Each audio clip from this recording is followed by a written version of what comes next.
That's Carlos here, part of the church, and to hear him talking about paying off $40,000 in debt in a year and a half, that's incredible.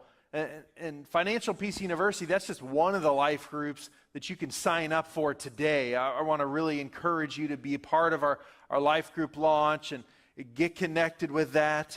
I want to take a special moment to welcome those of you in West Lafayette. It's great to be able to share with you today, especially closing this series, Find Freedom. I'm glad that we have so many people watching us online. Thank you for joining us. Today, we want to see what God will do in freedom in our lives in the financial area. I'd like to bring us to the theme verse that's been with us each week of this series. If you've missed one of these weeks, you can find them on our YouTube channel, link through our website or Pastor Robbie's blog. Each week has been so good. The 2 Corinthians 10, verses 4 and 5 says, the weapons we fight with are not the weapons of the world. On the contrary, they have divine power to demolish strongholds. We demolish arguments and every pretension that sets itself up against the knowledge of God, and we take captive every thought to make it obedient to Christ. That is a process we go through where God gives us freedom over these strongholds in our lives. We've talked about lies. We've talked about temptation. Last week, Pastor Robbie shared an incredible message about depression and anxiety. In all these things, as we conclude this series, in all these things, there is often a common thread that can affect them all, lead into all of them, and that's money issues. The struggles we have with money can exacerbate those problems. It's one of the biggest potential for problems in our lives, but it's something that we can't do without. It's part of life, and it can actually be a source of great good. So having the right balance with money in your life is so important for overcoming all these things. So today, we're going to talk about, just as Carlos shared, overcoming the grip of money on our lives. We're going to talk about finding freedom when you're rich. I'll share with you in a moment, but I think all of us in some ways are rich, and we can find out how God wants us to experience in that and overcome any hold that money has on us. So it's not something that controls our life, but instead it's something God uses to bless our life and the lives of those around us. Now, if you're here for the first time, I want to put you at ease. This is a little different.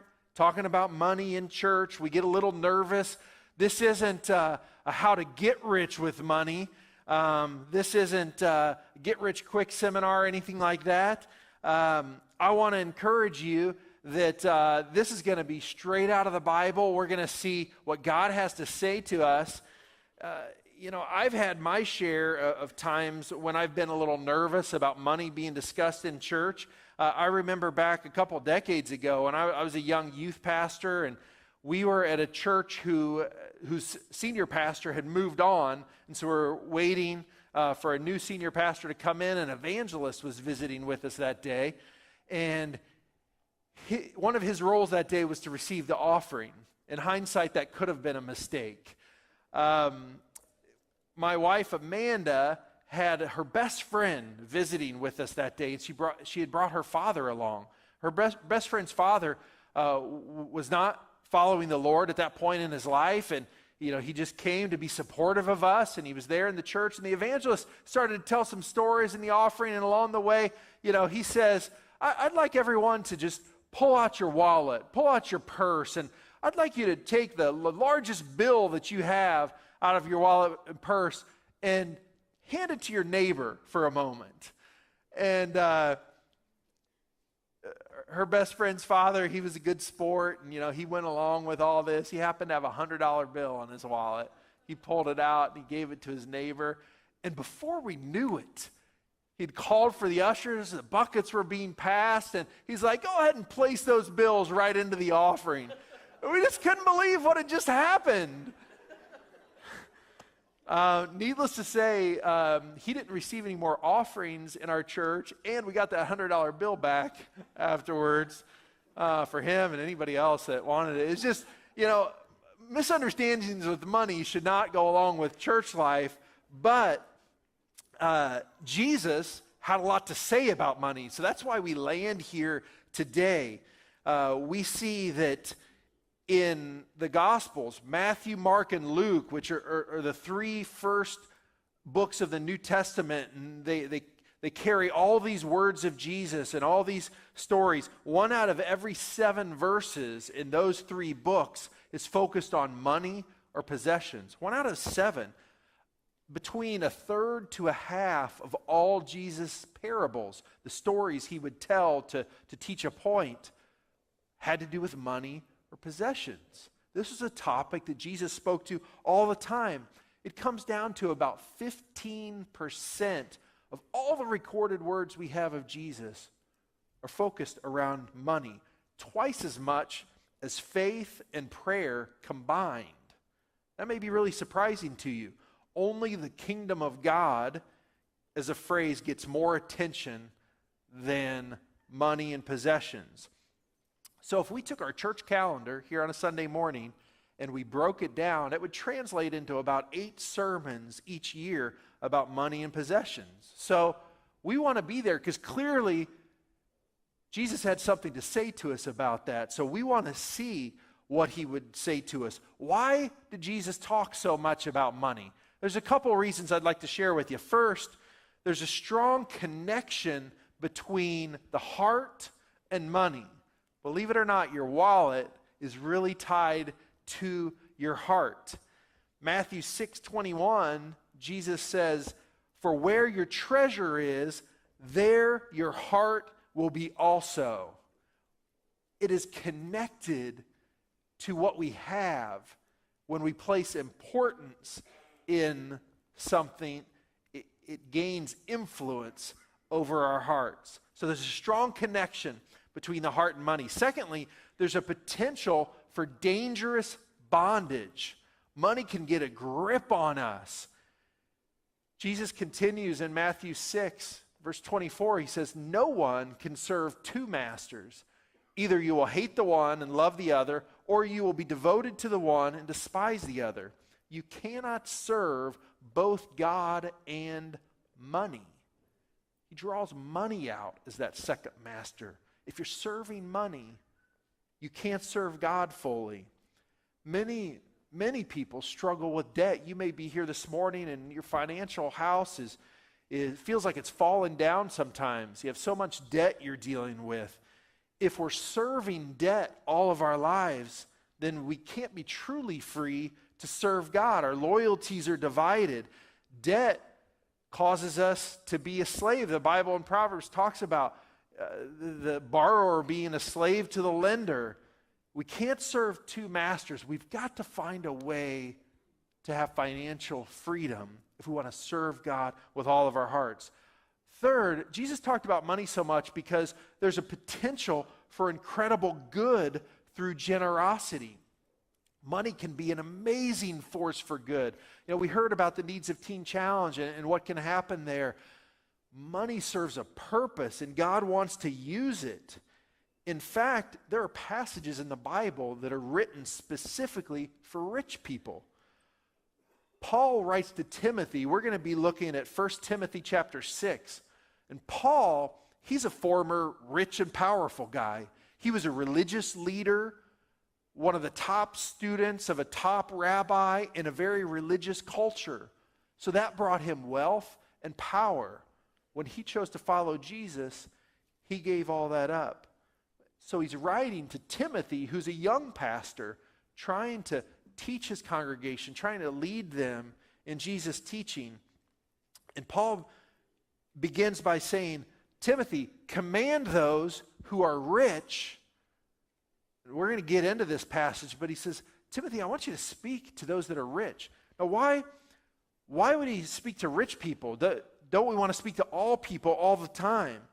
Well, the truth is, when we look at it, yes, some are blessed with more abundance than others, but in the end, nobody knows who's really rich. When do you cross that line? What does rich mean?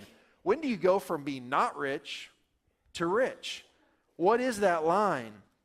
There's a great book by Andy Stanley called How to Be Rich, and it expounds all these principles we're going to talk today.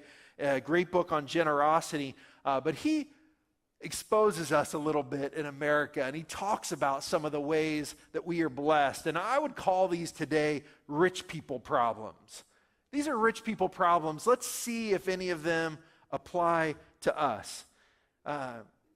Rich people problems, you have extra money to the extent that sometimes you have to pay someone to take care of your money.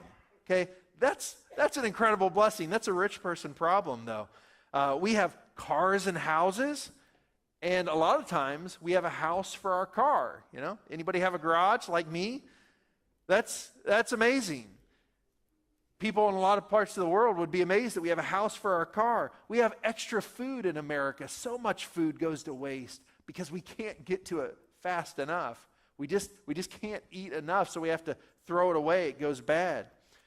Many times we have extra clothes, and there's a lot of social pressure to look a certain way, and you can stand in front of a closet full of clothes, and I got to confess, so my closet, I can hardly get over to the side because too much is jammed in, and you can still you can sit there and you can look at it all, and you just say, I don't have anything to wear today. You know, rich person problem. We're blessed with more than we need. We don't realize it. Appliances. How many of you have moved out an appliance that was working, a refrigerator, a stove, to replace it with a one you like better? You know, that's a blessing. That's a privilege to be able to do that. Many of us have vacation that we're paid for. Your boss looks at you and says, you know what? I'm going to pay you not to work. Would you just take a couple weeks and don't work? I'll pay you. That's a rich person problem, figuring out what we're going to do with our spare time. What an amazing blessing that we can often take for granted. You know, maybe you've looked for a new place to live and you say, well, I need that extra room because I'm not going to use that room, but I want to have it in case somebody comes by and wants to stay with me. Guest room, that's a rich person problem. There was a recent study about poverty in America, and the headline was, poverty now includes air conditioning, cable TV, and an Xbox, okay? And so I don't want to poke fun at this stuff, but I just want to draw our attention because financial difficulties are real, and I'm not making light of that at all, but I want to open our eyes and see that we live in a country that has been blessed with an abundance. So even those of us that are struggling the most often have what would be considered luxuries in many parts of the world. We don't point to ourselves as rich typically, we point to others. If we earn $30,000 a year, we point to the person that makes $75,000 and you say, wow, they are just rich. But this person that earns $75,000, they've got debt and obligations, and they've found a purpose for all that money, and they feel financial pressure. And they say, I'm not rich. That person that makes $125,000, that is rich. I'd like to be there someday. You know, it's always pointing up the ladder. But the truth is, when we look at the world, if we have a full-time job that pays us about $10 an hour, that puts us in the top 4% of wage earners in the world. If you make over $19,000 a year, you're in the top 4% of the world. If you make over $32,000 a year, you're the 1%. We've heard all about the 1%, right? You know, we are the 1% many times in America. When compared to the world, we're rich compared to the world. I've got a slide here. 20% of the world lives on $1.25 a day. 50% of the world on $2.50 a day. 80% of the world lives on less than $10 a day. You may never know when you cross that line to being rich, but in reality, compared to the rest of the world, most of us crossed that line about the time we were born in this country. And that's something we can thank God for. That's not something we need to feel guilty about, but we have to ask ourselves, what does it mean for us? And I would say this phrase you'll see in your notes, if God has blessed us with abundance, we're rich.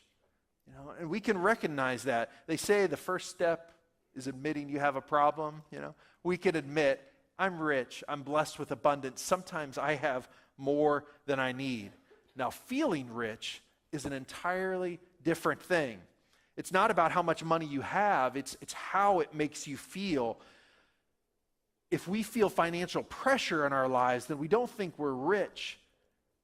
Feeling rich, feeling like we have an abundance, is about finding margin in our life, the gap between what we need and what we have, and preserving that margin so we can live in financial freedom. When I was a kid, we went to a furniture store with my family, and my parents were looking for a new bed, I think. I was pretty little. But I went in there, and I saw a bed that I'd like. It was one of those racing car water beds. I think I saw it on silver spoons back in the day. Said, "Can I have that bed?" My dad proceeded to try to give me a lesson. "Son, money doesn't grow on trees." I said, "It's okay. Just write a check for it." I know everybody under 25 here, you're like, "What's a check?" But I'd seen my parents write checks and get things in return. So I thought, hey, just write a check. We learn a lot as we grow up. I spent a week in El Salvador. It was my first missions trip outside of the U.S., and a lot of our teenagers are going to go this summer, or they've been to El Salvador. And the eye-opening experience that was for me, to see how someone in a third world country lived, but yet see the joy on their faces. I've got a picture here.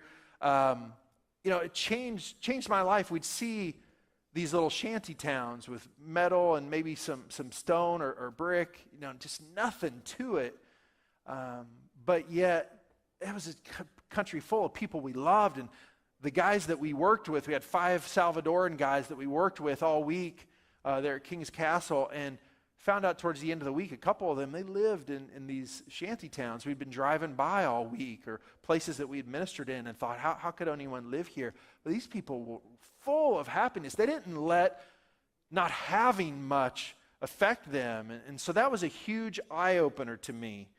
A couple years after that, I was in college, and each summer I would have an internship where I'd work at a church, and I did that a couple places. One of those places was with Pastor Robbie Bradford in Mayville, Wisconsin. Spent a summer there, and the church would give me a small check each week, maybe $75 or so, and didn't seem like much. But you know what? I look back and I say I had zero financial pressure in my life, because they provided me a place to stay. I could stay with the family. I stayed with the Bradfords for a month, and other families, and my parents were helping me with tuition in college. I could go back there today and be like, I'm rich, I got $75 and nothing to spend it on. It's all about how we feel and the pressures that we have jumping in on us. So I just want to ask you, even though people all over the world would say, we're rich, the question is, do we know how to be rich? I think God can help us today, when we're blessed with abundance, to make a difference. Now, I know many people are suffering economically. I mean, there are struggles, and there are times when we don't have enough for even the most basic of necessities. But being better off than the rest of the world can at least give us a perspective to say, at least we have opportunities, we have a hope to change this. And instead of feeling guilty about that blessing, we can be grateful that God has blessed us many times with more than we need. He's given us riches to manage. So how can we make a difference in the world around us? How can we model for our children how to be rich in the way God would want us to be rich in things that matter? This morning, God is going to give us financial advice through the Bible. Some of you have probably paid for financial advice before. Remember, rich person problem, we have a little extras, we got to pay somebody to manage that money. That's a common thing. But what if we could get financial advice directly from God? Wouldn't that be the best? Think about the best financial advice that you've ever received. I remember in college, in some of my business classes, I remember a professor setting it out for us, the power of investment over time and compound interest. He put a chart up, similar to what I'm going to do for you. He said, if you want to be a millionaire by the time you retire, when you're 65, when you're age 25, you need to invest $400 a month. And if you put it in the stock market and kind of have average returns, what's normal over decades and decades, by the time you're 65, you have about $1 million. I thought to myself, well, I don't have $400 a month right now, but hopefully when I graduate, I'm going to get a job. Maybe I could do that. He said, don't get too excited. If you don't start soon after you graduate, what happens when you're 35? If you just start then, age 35, it goes up to $850 a month. It more than doubles just by waiting 10 years. What he's trying to get us to see was the value of time increasing our money and our investment. Age 45, that's where I am today. If I was starting today, I'd have to put away almost $2,000 a month just to get to that same goal. And this is not to make you feel bad. Everybody's like, oh my goodness, I missed the boat here when I was 25. But you guys that are young, hey, take note of this. But it's not to make us feel bad. It's to say, start today. Start today doing what you want to do for the future, because time is on your side. And we'll find that it's similar in the kingdom of God, that we have to start with where we are by being faithful to God and trust Him to bless us with the rest. This is how I would sum up today. I'll give you the headline before the details. I would sum up God's master plan for us today for financial advice, and that is this: give first, save second, live on the rest. Because where does our financial pressure come in? Where does the debt come in? Where does all that happen? It's in the living. But if we become a giver first, and then we use godly wisdom and we save for needs we're going to have way down the road, then we're able to live in a place of freedom where we can just look and see what we have and make choices based on that. We don't serve people leftovers. When they come over to your house, you don't bring out the Tupperware and say, well, I had a really good meal yesterday, so I saved some of it. Here you go, plop it out on the table. God is saying the same thing to us. Don't leave me as a leftover. Give first. Put other people first also. Not just give of your finances and giving to the church, but be generous to other people. Be generous with your time. Do that first, and then you set yourself up for success. Good stewardship of what God has given us includes our finances as well as our time and energy.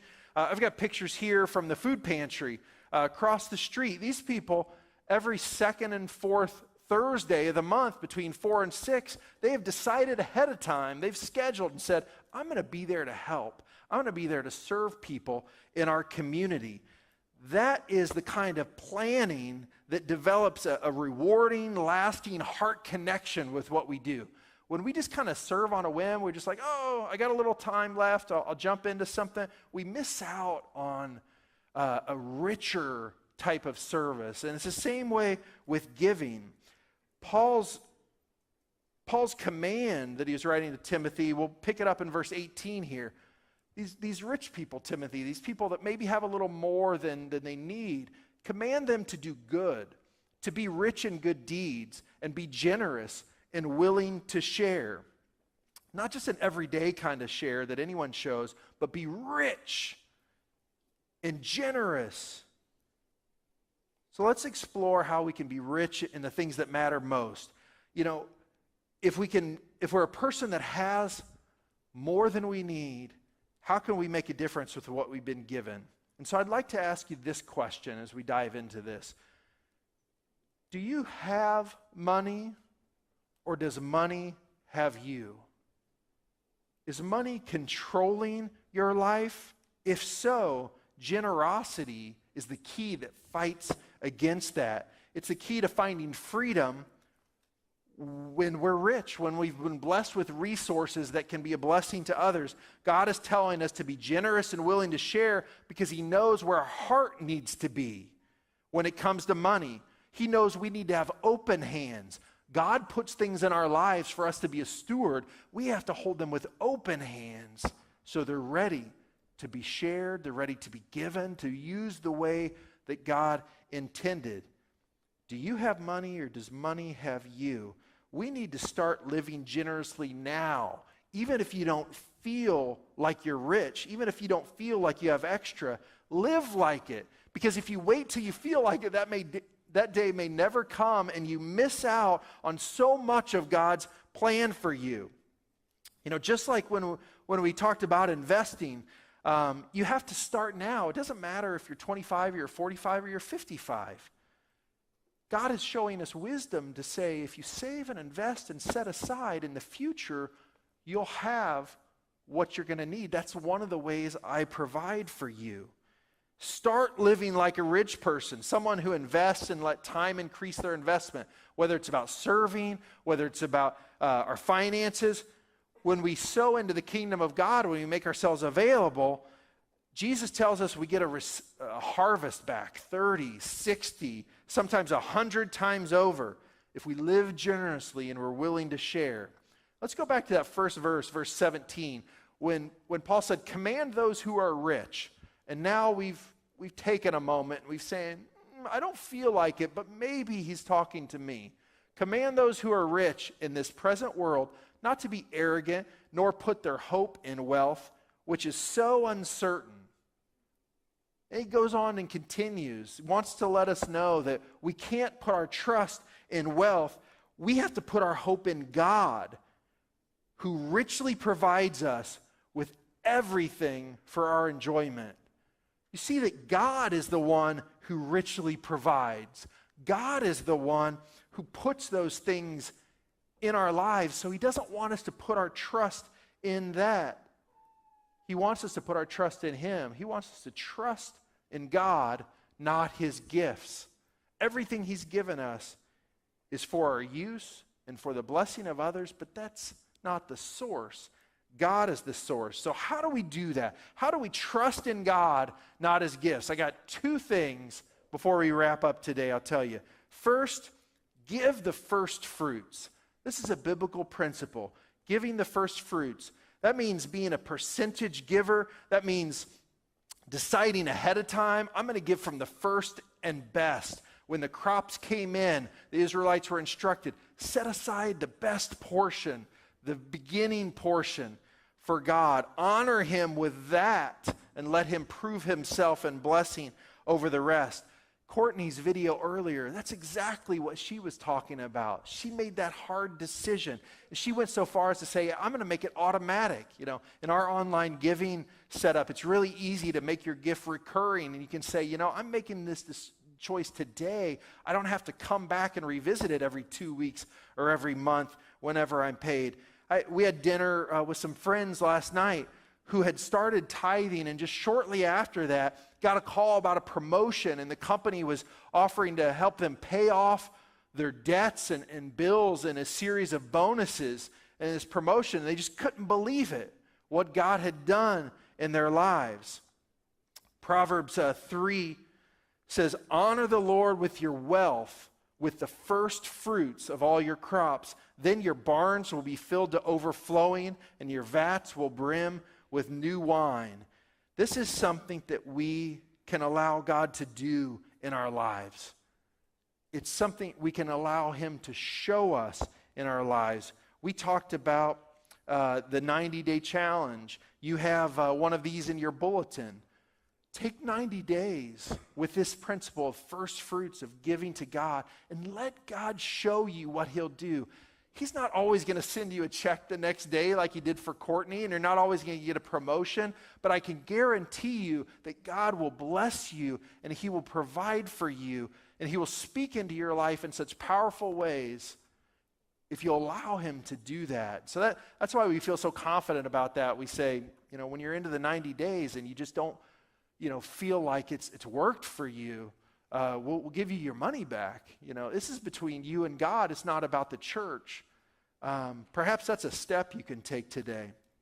If you're in debt like Carlos was talking about, $40,000, he could have been paralyzed by fear, not wanting to move anything out of his money. But instead, he followed godly wisdom. He got into Financial Peace University, and they took that debt snowball approach where you start on your smallest debt and you just roll it into the next one. And before long, You're freeing up so much money to be able to tackle those big debts. You got this big snowball, it's rolling down and crashes through this stronghold of debt in your life. It's godly wisdom, but sometimes getting together with a group of people in that life group can make a huge difference. Now, it's all gone and debt doesn't control his money. God does. 2 Corinthians 9:7 says, each of you should give what you've decided in your heart to give, not reluctantly or out of compulsion, for God loves a cheerful giver.